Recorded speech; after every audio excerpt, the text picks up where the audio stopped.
Les Jeux paralympiques de Tokyo se terminent ce dimanche. Passage de relais officiel donc dans 2 jours avec Paris qui accueillera ces Jeux et les Jeux olympiques en 2024. Et invité de ce grand angle, Tony Estanguet. Bonsoir, vous êtes le président du comité d'organisation des Jeux olympiques Paris 2024. Ravi de vous recevoir en tout cas dans 64 minutes. J'ai plein de questions à vous poser, mais je voulais commencer avec vous, avec la performance des athlètes français lors de ces Jeux paralympiques.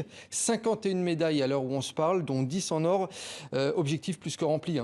Quel bonheur effectivement de voir cette équipe de France au rendez-vous. On ne savait pas trop parce que c'est vrai que la préparation avait été complexe. Très peu de compétitions ont été organisées ces derniers mois sur la partie paralympique. Donc les athlètes français ne savaient pas trop à quel niveau ils étaient. Et c'est vrai que c'est assez bluffant. Cette équipe de France, elle nous a régalé. Moi, ce que j'ai beaucoup apprécié, c'est la diversité des profils. On a des profils un peu seniors pour qui c'est la 4e Olympiade avec plusieurs médailles. Je pense à Marie-Amélie Le Fur ou à Sandrine Martinet qui ont confirmé, qui ont tiré leur révérence de la plus belle des manières, mais aussi des jeunes, et notamment Hugo Didier en natation, Alexandre Léoté en paracyclisme. Voilà, cette nouvelle génération tournée vers 2024. À 17 ans, 19 ans, 20 ans, ils gagnent des médailles et avec une fraîcheur, une envie et un très bon niveau de performance. Il faut le rappeler, quand même, la France qui va accueillir pour la première fois de son histoire des Jeux paralympiques sur son sol en 2024. Exactement. Dans 2 jours maintenant, on va récupérer officiellement le flambeau des Jeux de Tokyo et ce seront les premiers Jeux paralympiques d'été pour la France. C'est un événement incroyable. Moi, c'est mes 3e Jeux paralympiques auxquels j'assiste et je peux vous dire qu'à chaque fois, j'en reviens transformé parce qu'il y a des émotions sportives qui sont toujours là. Il y a une vraie densité sportive et des performances incroyables. On a vu des records qui font pâlir des athlètes valides. C'est vraiment impressionnant et spectaculaire. Mais au-delà de ça, on est tous pris par les émotions de ces athlètes qui ont su se relever d'accidents et de moments de vie. Est-ce que vous avez déjà imaginé pouvoir faire ces Jeux paralympiques avant les Jeux olympiques comme un lièvre, comme on dit dans la course à pied, pour pouvoir tirer ensuite les épreuves olympiques? Alors c'est le traditionnel débat, est-ce que les Jeux paralympiques doivent se tenir avant, après ou pendant? On a eu effectivement de nombreux échanges avec les athlètes, avec aussi les organisations internationales qui considèrent que le meilleur endroit finalement pour eux c'est bien après les Jeux olympiques parce qu'ils bénéficient de l'engouement des Jeux olympiques. C'est vrai que les Jeux olympiques ont lancé une vraie attente des Français et du coup on est ravis 2 semaines après de retrouver ces athlètes paralympiques. Une dernière question à ce propos. Le sport, selon vous, c'est le meilleur vecteur pour sensibiliser le grand public à la question du handicap?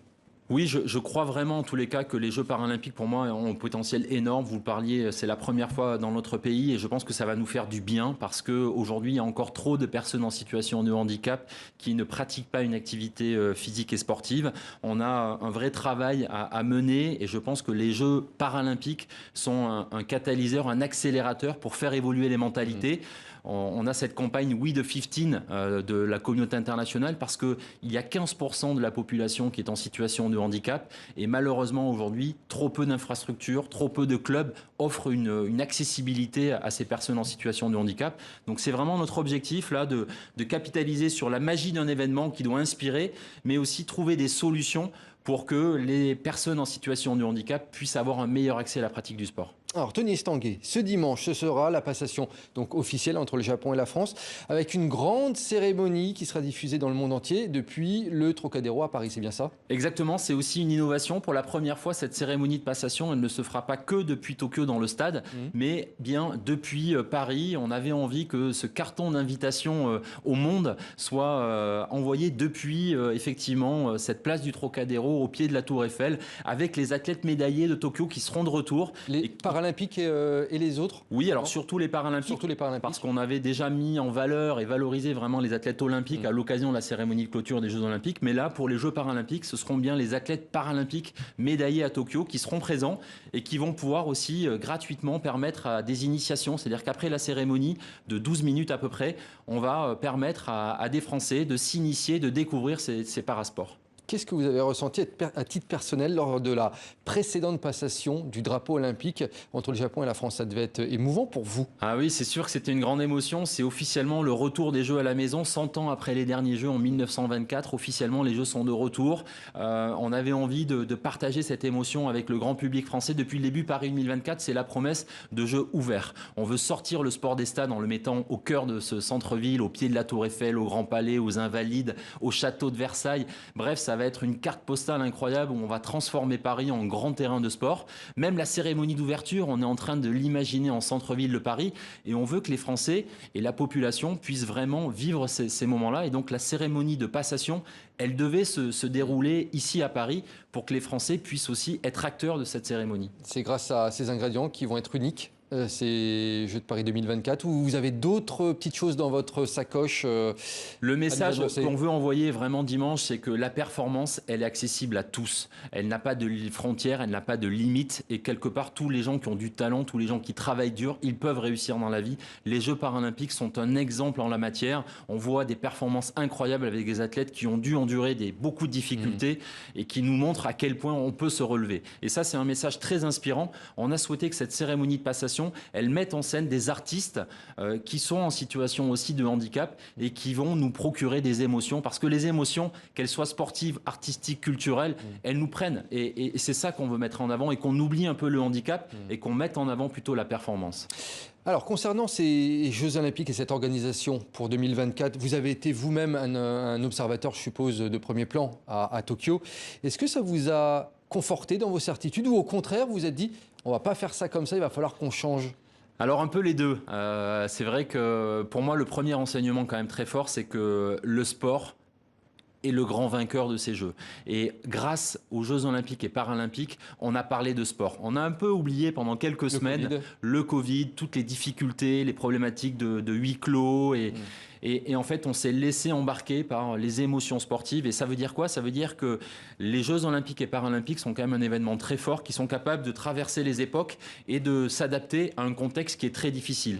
Et donc, il faut capitaliser sur ce point fort. On doit mettre en avant le sport de la meilleure des manières en 2024. Et c'est pour ça qu'on est, nous, sur la bonne direction, parce qu'on a des sites qui sont très inspirants et on a des champions aussi qui vont nous procurer des émotions. Et ça passe aussi par des disciplines qu'on n'a pas l'habitude de voir, par exemple le skateboard, l'escalade, le surf. Bon, ça, on les a vus déjà notamment à Tokyo, mais il y aura aussi le breaking qui est inspiré du mouvement hip-hop. Pourquoi ces choix? C'était l'idée d'ajouter des disciplines qui plaisent aux jeunes et qui sont davantage sur les réseaux sociaux, c'est ça? Non, alors en fait, l'objectif, en fait, c'est qu'il y a déjà 28 sports qui sont confirmés par le CIO. Et c'était important pour nous d'avoir la possibilité de rajouter quelques sports, beaucoup moins qu'à Tokyo, puisqu'à Tokyo, il y avait 470 athlètes. Il n'y en aura que 230 de plus pour les Jeux de Paris, parce qu'on a aussi cet objectif de bien contrôler le budget des Jeux.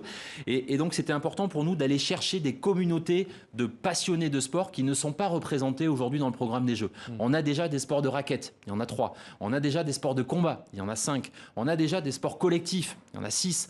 Et donc, à travers le choix de ces 4 sports, le surf, le breakdance, mais aussi l'escalade ou le breaking, on a quelque part la possibilité aujourd'hui d'aller chercher des communautés de personnes qui ne sont pas représentées à l'intérieur du programme des Jeux. Et c'était ça notre objectif premier, c'était d'agrémenter, d'augmenter la diversité du programme. Parce que moi, je trouve que la magie des Jeux, c'est qu'en 2 semaines de compétition, on en prend plein les yeux et on découvre plein de sports. Et c'est important aussi que les Jeux restent connectés avec leur temps et de voir ces disciplines un peu nouvelles, effectivement, qui parlent aux jeunes, eh bien, représentées au programme des Jeux. Mais concernant le breaking, il y a beaucoup de gens qui se demandent et pourquoi est-ce que le breaking fait partie de ces disciplines? En plus, c'est pas très bien encadré comme discipline. Il n'y a pas toujours des championnats dans tous les pays. Alors moi, j'ai assisté à des compétitions et je peux vous dire que c'est extrêmement spectaculaire, comme d'autres disciplines d'ailleurs. Il y a des championnats du monde, donc on aurait pu laisser ça presque aux championnats du monde. Fallait non, comme dans tous les sports, il faut effectivement remplir des critères pour pouvoir rentrer au jeu. On ne peut pas rentrer au jeu si on n'a pas démontré qu'il y avait un sport qui était fédéré, un championnat du monde en place, une représentation continentale dans les différents continents continent, et ils ont tout ça. Et ils ont démontré aussi, lors des Jeux Olympiques de la jeunesse en 2018, qu'il y avait un vrai engouement, parce que c'est une ambiance nouvelle. Il y a un DJ sur le terrain de jeu, et on sent qu'il y a une vraie ambiance, c'est très spectaculaire, techniquement, physiquement. Et c'est vrai que c'est important, encore une fois, aussi de démontrer que les Jeux Olympiques traversent les époques et arrivent à chaque fois à rajouter une nouvelle dimension. Une nouvelle dimension, c'est important, effectivement. Je vous fais écouter un son, une réaction, et on en parle juste après. Écoutez. C'est injuste parce qu'en fait, là, dans les sports qui rajoutent, aucun sport est pratiqué autant que nous. Et en France, juste en France, on est plus de 250 000 licenciés, comme je le disais juste avant, et c'est plus de 5 000 clubs, c'est énorme. Et ils parlent beaucoup des valeurs des jeunes, etc. Mais on a énormément de jeunes, et aujourd'hui, je pense que le code moral du karaté, il renvoie quelque chose qui se rapproche énormément des valeurs de l'olympisme. Et franchement, c'est une grande injustice, et c'est pour ça que je me bats aujourd'hui pour essayer de faire changer les choses. Steven Dacosta, champion olympique de karaté à Tokyo, champion français. Le karaté ne fera pas partie des disciplines lors des Jeux de Paris. Est-ce que vous, si à l'époque vous aviez remporté une médaille d'or aux Jeux Olympiques, on allait vous dire, quand vous avez remporté vos médailles, on vous disait à Paris, tu ne défendras pas ta médaille d'or? Non, c'est difficile. Moi, j'ai appelé Steven Dacosta, effectivement. Vous comprenez sa réaction Oui, en tous les cas, je l'entends et je vois bien la déception, et je la respecte parce que j'ai une grande admiration, parce qu'il est champion olympique. Il a été extrêmement fort à Tokyo, et déjà bravo pour ça. En ce qui concerne la présence du karaté, comme je vous l'ai dit, les règles du jeu, elles ont été fixées de manière très claire. On n'a pas la possibilité aujourd'hui d'avoir un programme extensible. On a reçu 19 demandes de sport pour rentrer au programme des Jeux de Paris 2024. Il y avait le squash, il y avait le ski nautique, il y avait la pétanque, il y avait le karaté, le baseball. Donc il y a beaucoup de sports qui pouvaient prétendre effectivement à rentrer au programme des Jeux. Il a fallu faire des choix, c'est des choix difficiles, hein, c'est assez cornélien d'ailleurs, parce qu'il faut privilégier. Et nous, on a privilégié, encore une fois, la diversité du programme. Il y a déjà 5 sports de combat qui sont représentés au programme des Jeux. Et donc malheureusement, on a plutôt essayé d'aller chercher des sports qui ne sont pas du tout représentés à l'intérieur du programme des Jeux. Rapidement, je voulais vous poser une question concernant l'attention, concernant le bien-être des animaux. Il y a eu quelques polémiques à Tokyo. Est-ce que vous allez faire attention au bien-être des animaux, notamment en équitation, lors de ces Jeux de Paris ? Oui, bien évidemment, c'est vrai que ça sont été des images assez choquantes. Alors après, les conditions climatiques, atmosphériques étaient vraiment très très difficiles, à la fois pour les athlètes et pour les animaux. Mais on a été à l'écoute, effectivement. On a rencontré d'ailleurs depuis les fédérations en charge pour essayer de bien comprendre et essayer d'éviter ce genre d'attitude, parce que forcément pour nous c'était absolument irrespectueux, et c'est tout ce qu'on veut éviter pour 2024. Bon, vous qui êtes triple champion olympique, on le rappelle, quel conseil vous pourriez donner à tous ces sportifs qui rêvent de se qualifier pour Paris 2024? De tout donner, parce que je pense que c'est une opportunité unique. Moi, j'ai fait 4 Olympiades et j'ai jamais eu cette chance de pouvoir faire les Jeux à domicile. J'avais espéré terminer ma carrière en 2012, au moment où Paris était candidat. Je ne sais pas si vous vous souvenez, pour accueillir les Jeux de 2012. Malheureusement, c'est à Londres. Bon, ça m'a quand même permis d'aller chercher une médaille d'or à Londres, mais je pense que de vivre les Jeux à domicile, ça va être absolument incroyable comme émotion et comme expérience pour les athlètes.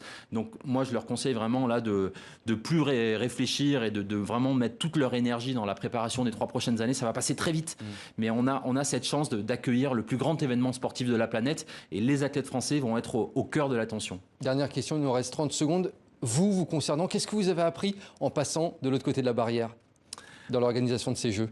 À Tokyo, moi j'ai beaucoup appris, parce que j'ai encore une fois appris que c'était le sport qui devait être privilégié, et c'est ça qu'on va continuer. Moi depuis le début, je me bats pour qu'on parle de sport quand on parle des Jeux Olympiques et Paralympiques, et c'est ce qu'on veut continuer à mettre en avant. Comptez sur moi pour que l'ADN de Paris 2024 soit tourné autour du sport, et qu'on arrive à embarquer tous les Français, et aussi accueillir de la meilleure manière possible les 206 pays qui vont venir participer à nos Jeux à domicile. Merci beaucoup Tony Estanguet d'être venu sur le plateau de 64 minutes. Je rappelle que vous êtes le président du comité d'organisation des Jeux Olympiques Paris 2024 et multimédaillé olympique et au niveau mondial. Bravo pour ce très beau palmarès en tout cas, et merci d'être venu donc encore une fois Tony Estanguet. Merci à vous.